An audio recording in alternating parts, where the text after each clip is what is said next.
So we're here today in Miami Beach at the Anatomy Gym. And you know, what we do with all our episodes and all in Miami is usually it's about Will, Jade, and myself doing real estate or not doing real estate. We wanted to go a little different route today. And something that's really, really near and dear to our heart is mental health awareness. And so this episode is about that. We're gonna be interviewing 9 people and their different stories, and we're gonna be sharing that with you today. Hope you enjoy the episode.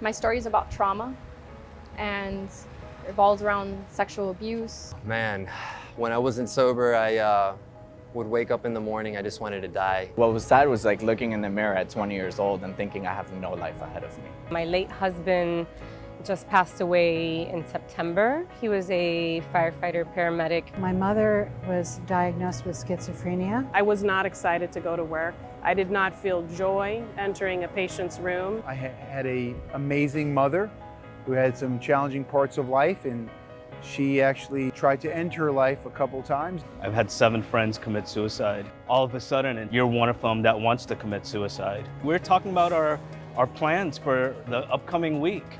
And on Monday, my friend calls me and tells me that him and his wife committed suicide, and they had a daughter. So, it's tough. You know, his own father was also a firefighter who also committed suicide 4 months before he did. I had started about 2 years old. It went up until I was about 8. The thoughts, the negative thoughts, and the trauma and everything just made it hard for me to function as a human being. People say like, oh, but what did you lose? You know, you didn't have much. And it's like, no, I had me. That shapes who you are, there's no doubt about it. You grow up not feeling like you're standing on any kind of firm ground, and you realize at age 12 that you're pretty much the one in charge. Paramedics and firefighters are twice as likely to die from suicide than on the job. We take home a lot of emotions from our patients. And oftentimes I can now look backwards and say that maybe I wasn't very present to their needs. Knowing that, it makes me extremely sensitive to my surroundings and the people around me. Imagine how bad it is for those that are living still. And I heard that, and I thought about my nieces, I thought about my parents, I thought about everyone. I said to myself, I want to live 100%. You know, I'm all in on life. I also had a dear friend who took his own life.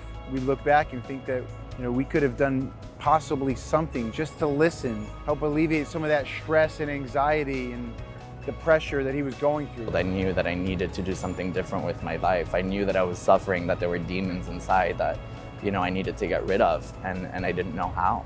I wish I would have known that I could say something. I wish I would have known how so many people around me would have instantly come to my help, would have instantly shielded me from it, would have just, I had everything around me. I just didn't know.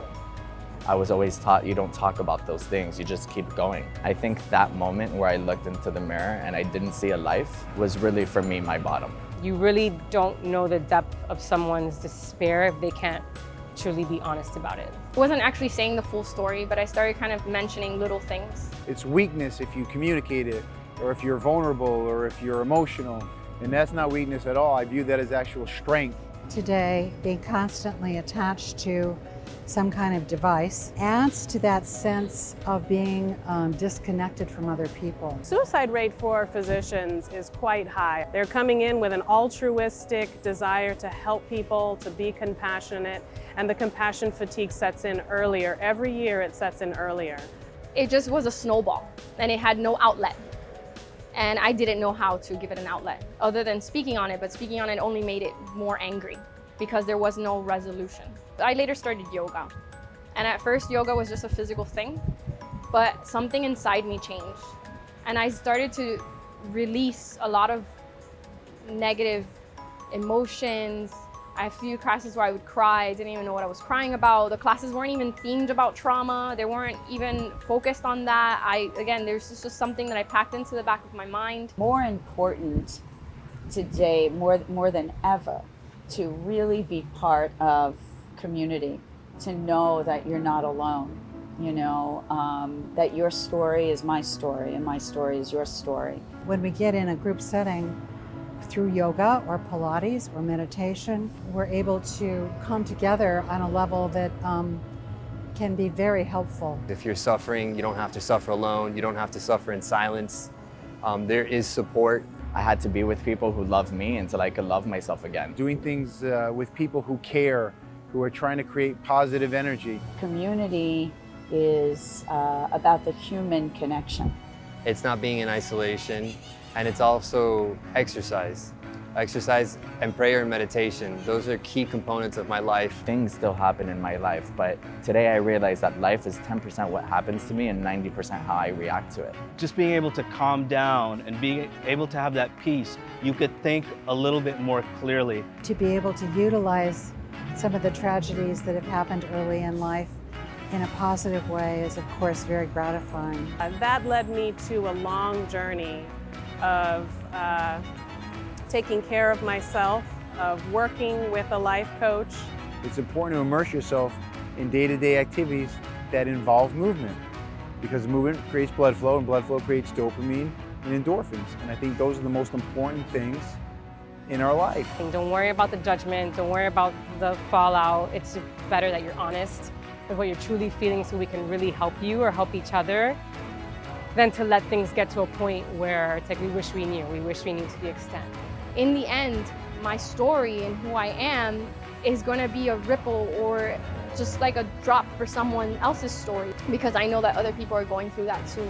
And I would never want another girl or another boy or another human to experience that in silence.